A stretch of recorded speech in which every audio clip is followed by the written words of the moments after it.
you can become more than you are. That's the challenge. And of course the other side of the coin reads, unless you change how you are, you'll always have what you got. I have found in my experience that income does not far exceed personal development. Now sometimes income takes a lucky jump, but sure enough, unless you grow out where it is, it'll usually come back where you are. Life has strange ways. If somebody hands you $1 million, best you become a millionaire quickly, so you get to keep the money. Otherwise, sure enough, it'll disappear. Somebody once said, if you took all the money in the world, divided it up equally among everybody, it would soon all be back in the same pockets. Incredible. Success is something you attract, not something you pursue. Success is looking for a good place to stay. So instead of going after it, you work on yourself. Personal development. See, the major question to ask on the job is not what are you getting. The major question to ask on the job is what are you becoming? See, the big question is not what am I getting paid here. The big question is what am I becoming here? Because true happiness is not contained in what you get. Happiness is contained in what you become. So that's our major subject for tonight, personal development. Of all the assignments Mr. Shoaff gave me at age 25, this was probably the most difficult. In fact, I'm still working on this one. I think it's an unending challenge to see what you can become. Life is known as the big if. Harry Truman once said, life is iffy. How true. And here's the big if we're going to consider it tonight. It's possible to do much better at the marketplace if you go to work primarily on yourself. And that's the theme of our seminar tonight. Learning to work primarily on yourself. People have asked me for the last 24 years, how do you develop an above average income? And the answer is, become an above average person. Develop an above average handshake. Some people want to be successful, they don't even work on their handshake. As easy as that would be to start on. They let it slide, they don't understand. Develop an above average smile. Develop an above average excitement. Develop an above average interest in other people. Develop an above average intensity to win. See, that'll change everything. Probably one of the most frustrating experiences in life is looking for an above average job with above average pay without becoming an above average person. It's called frustration.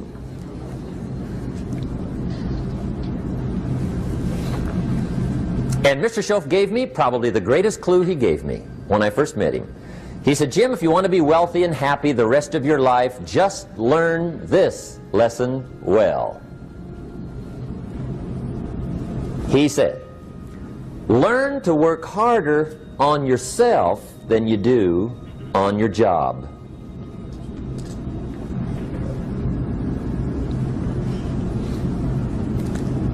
Then Mr. Shoaff gave me probably one of the most important clues among so many things he taught me, but this was in those early days.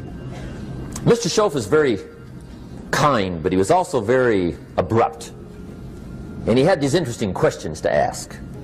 I'm giving him a little rundown one day on how things hadn't worked out for me. He said, Mr. Rohn, I've got the answer for you if you will listen carefully.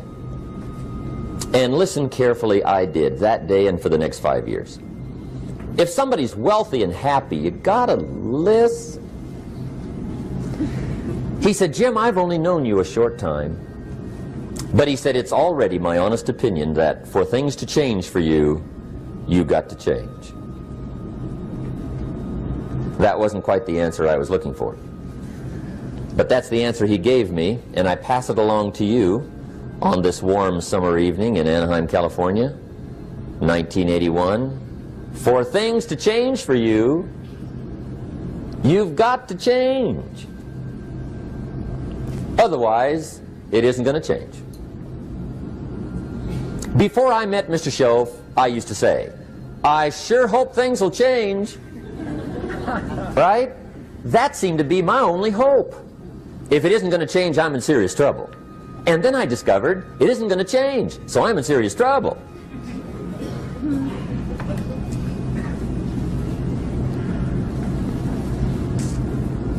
See, I can tell you what the 80s are going to be like. You have dropped into the right place. I did a seminar one time for Standard Oil executives and management in Honolulu. And we're having a conference one day on this big conference table. And one of them said to me, Mr. Rohn, you know some fairly important people halfway around the world. What do you think the 80s are going to be like? I said, gentlemen, I do know the right people. I can tell you.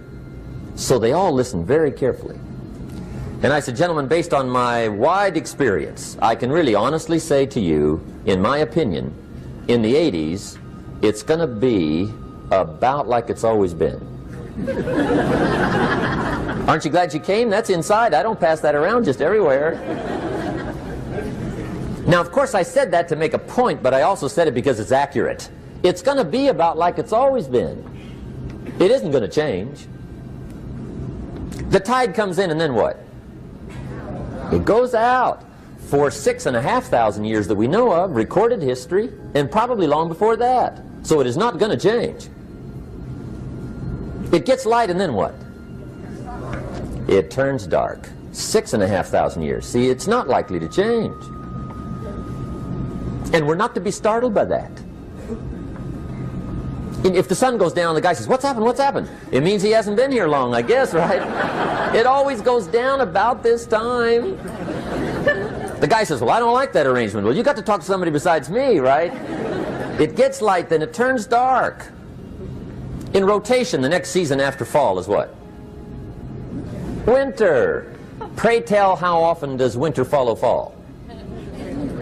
Every year regularly for the last 6,500 that we know of. See, it is not going to change. Now, some winters are long, and some are short, and some are hard, and some are easy, but they always come right after falls. It isn't going to change. Sometimes you can figure it out, sometimes there's no way to figure it out. Sometimes it goes well, sometimes it gets in a knot. Sometimes it sails along, sometimes it gets in reverse. See, that's not going to change. The last 6,000 years reads like this: opportunity mixed with difficulty. That's how it reads. It isn't going to change. The man says, well, if it isn't going to change, how will my life ever change? Answer, when you change. And whether I'm talking to high school kids or business executives, my message is always the same. And it goes like this: the only way it gets better for you is when you get better.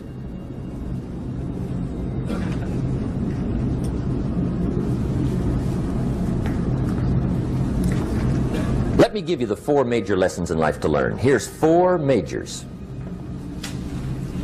It's good to study the majors. In our weekend seminar we teach. Some people don't do well because they major in minor things. You've got to be on the lookout. At the end of every week, end of every month, you've got to check, make sure you're not spending major time on minor things. Okay, we go through that whole series. Majors and minors. Now, let me give you 2 phrases before we get to the 4 majors. This will set it up and you'll see where I'm going. 2 key phrases for your notes. Here's the first one. Life and business is like the changing seasons. That's the first phrase. Life and business is like the changing seasons. One of the best ways to describe life, it's like the seasons. Frank Sinatra sings, life is like the seasons. Now here's the second phrase. Very important. You cannot change the seasons, but you can change yourself. You can't change the seasons, but you can change yourself. And see, that's how life gets better for you, not by chance, but by change. Now here's the 4 major lessons in life to learn. I've got my first book finished, came out a couple of weeks ago. This is in it, the 4 major lessons in life to learn. Here they are. Number 1, learn how to handle the winters. That's lesson 1. They come right after falls with regularity. Some are long and some are short and some are hard and some are easy, but they keep coming. You must learn to handle the nights. They come right after days. You must learn to handle difficulty. It comes right after opportunity. You must learn to handle recessions. They always follow progressions for the last 6,000. See, it isn't going to change. The lesson you must learn is how to handle it. And there's all kinds of winters, right? The winter when you can't figure it out. The winter when it all goes smash. The winter when it turns belly up. The winter when it won't work, when you've run out of money and you've got a broken heart. See, those are winter times. There's all kinds. Economic winters, social winters, personal winters. When your heart is smashed in 1,000 pieces and the nights are unusually long, your prayers seem to go no higher than your head. It's wintertime. Barbra Streisand sings, "It used to be so natural to talk about forever, but used to be's don't count anymore. They just lay on the floor till we sweep them away. You don't sing me love songs, and you don't say you need me, and you don't bring me flowers anymore." A song of winter. But see, the disappointments come. Those are normal. That's part of life. But the question is, how do you handle it? How do you handle the coming winters and the disappointments and the down times? Well, you can't get rid of January by tearing it off the calendar. But here's what you can do. You can get stronger, you can get wiser, and you can get better. The winters won't change, but you can. And that's how life changes for you. See, before I understood, when it was winter, I used to wish it was summer. I didn't understand. When it was hard, I used to wish it was easy. I didn't know. And then Mr. Shoaff gave me a part of his very unique philosophy when he said, "Don't wish it was easier, wish you were better." See, that triggered my whole life change. Don't wish for less problems, wish for more skills. Don't wish for less challenge, wish for more wisdom. That's the key. So that's lesson one, learn how to handle the winters. Here's lesson two, learn how to take advantage of the spring. That's the second one. Spring is called opportunity. And spring follows winter. What a great place for it. If you were going to put it somewhere, that'd be the place to put it, right after winter. And pray tell, how often does spring follow winter? Every year with regularity, 6,000. You can almost count on it. See, opportunity always comes. Days follow nights. Isn't that terrific? Opportunity follows difficulty. But here's what you must learn to do. Underline these two words in that key phrase. Take advantage. Underline those two. You must learn to take advantage of the spring. See, just because spring rolls around is no sign you're going to look good come fall. You got to do something with it. In fact, you have to get good at one of two things in life. Planting in the spring or begging in the fall. Or get somebody to do it for you. See, those are about the only alternatives. Now here's what else you must do. Take advantage of the springs quickly, because there's only a few. Just a handful of springs have been handed to each of us. They don't come forever. Life is fairly brief. So you got to read every book you can get your hands on what to do with your springs while they're here. And take advantage, they soon run out. The Beatles wrote, "Life is so short." And for John Lennon, it was extra short. But life is brief. Elton John sings, "She lived her life like a candle in the wind." It's brief. So whatever you're going to do with your life, you got to get at it. Don't just let the springs pass. Here's the third major lesson in life to learn. Learn how to protect your crops all summer. You got to take care of what you start. Sure enough, as soon as you've planted your garden in the spring, the busy bugs and the noxious weeds are out to take it. And here's the next bit of truth. They will take it unless you prevent it. And that's the third major skill to learn. You've got to learn to prevent the intruder from taking all the good you start. It's one of the challenges. Here's two key phrases under number 3. First one, all good will be attacked. On this planet. Maybe not the next one we get to, but on this one, all good will be attacked. Every garden will be invaded. Not to think so is naive. And here's the second phrase. All values must be defended. Political values, social values, community values, family values, marriage values, friendship values, business values. Every garden must be tended all summer.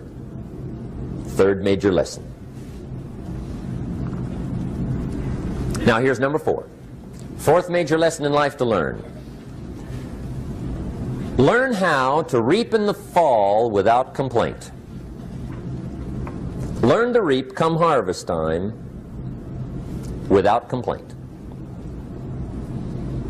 Take full responsibility for what happens to you.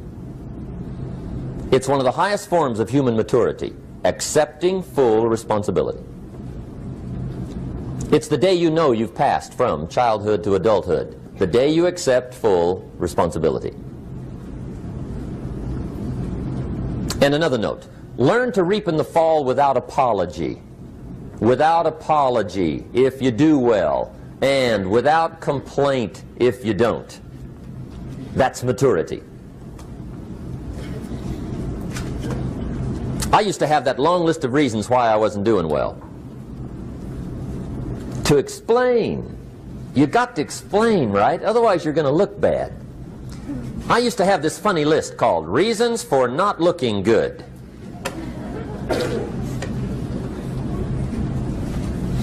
I used to blame the government.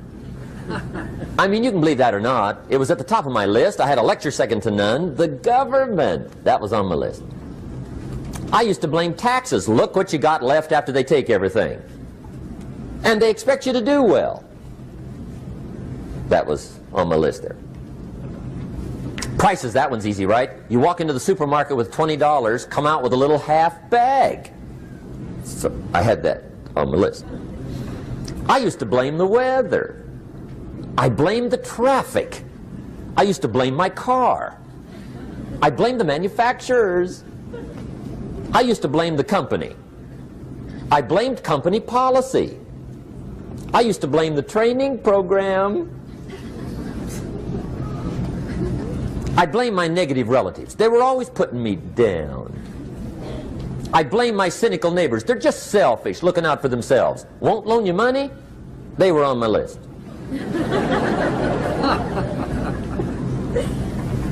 I used to blame the economy. I blamed the community. That's a pretty good list for not doing well, isn't it? I thought it was good. I'll never forget one day. Mr. Shoaff was very kind, but he was also very blunt. And this was no exception. And I'm glad he was blunt. There's a lot of things I'd have missed if he hadn't have been blunt. One day, with sort of a curious look on his face, he said, "Jim, just out of curiosity, tell me, how come you haven't done well up until now?"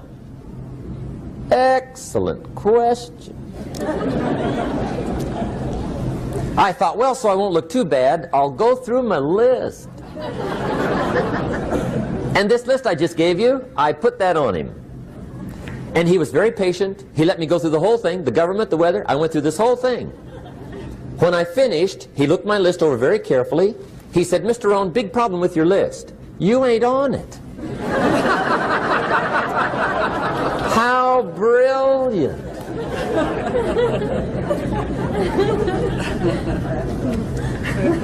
When I went to work for him a few months later, I learned very quickly to tear up my list, reasons for not doing well, and I threw it away.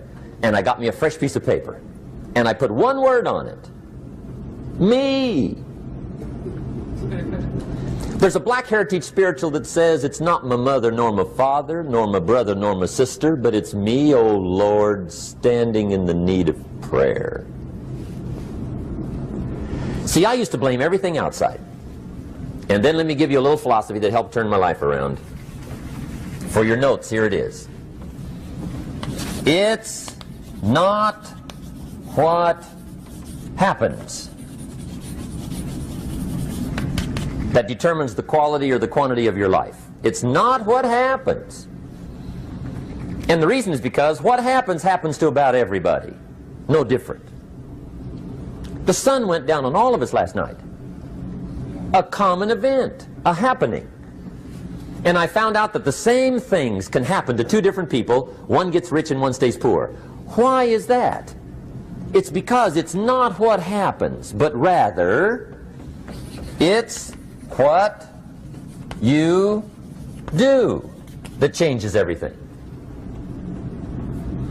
So that's a key phrase. It's not what happens, it's what you do. What happens is about the same. You might put that in parentheses here. Same. What people do, that's what's different.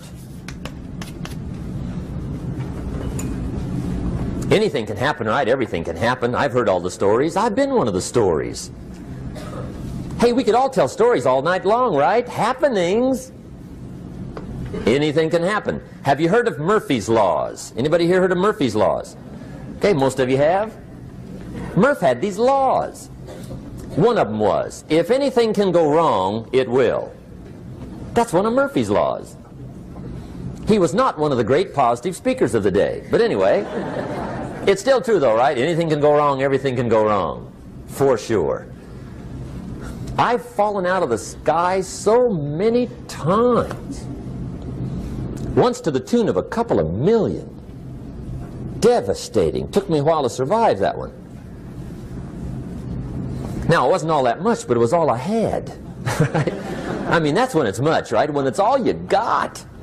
If you got 3, 2 go, you got 1 left, you ain't looking that bad. But when it all goes, has anybody been there when it all went? Anybody? Come on, the rest of you liars. Go ahead. Hey, we've all been there, right? When it all went. Of course, it used to be a long time ago, right? When you ran out of money, got to 0, you were all through. Heck, now you can whistle right on by 0, right? I mean, they will bury you. That's what they will do.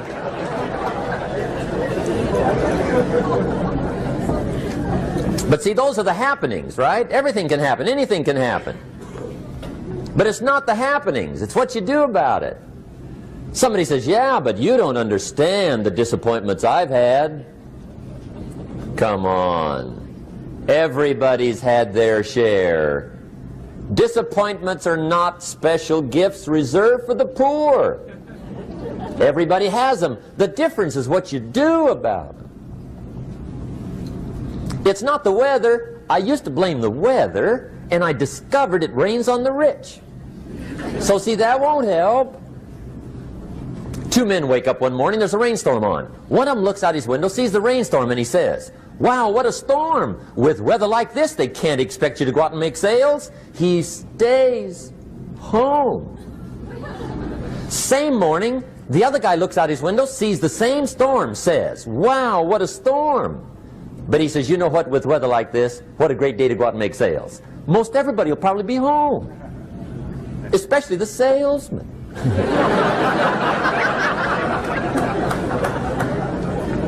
See, that's the difference in how your life works out. It's not what happens, it's what you do. So here's one of the key questions of the evening. Starting tomorrow, what are you going to do that'll make a change in your life's direction? Good question. What are you going to do starting tomorrow that'll make a difference? Now see, if you don't do something starting tomorrow that'll make a difference, guess what? It's gonna be the same. And see, that way you can guess what the next 5 years are going to be like. Look at the last 5. Because the next 5 are going to be like the last 5 unless you, major key, tomorrow, change it all. Or change a little, or change something. or don't change. It's choice time. You can do whatever you want. But it's nice to know any day you wish you can change your whole life. What can you do starting tomorrow that'll make a difference? Good question. What can you do with economic chaos, massive disappointment,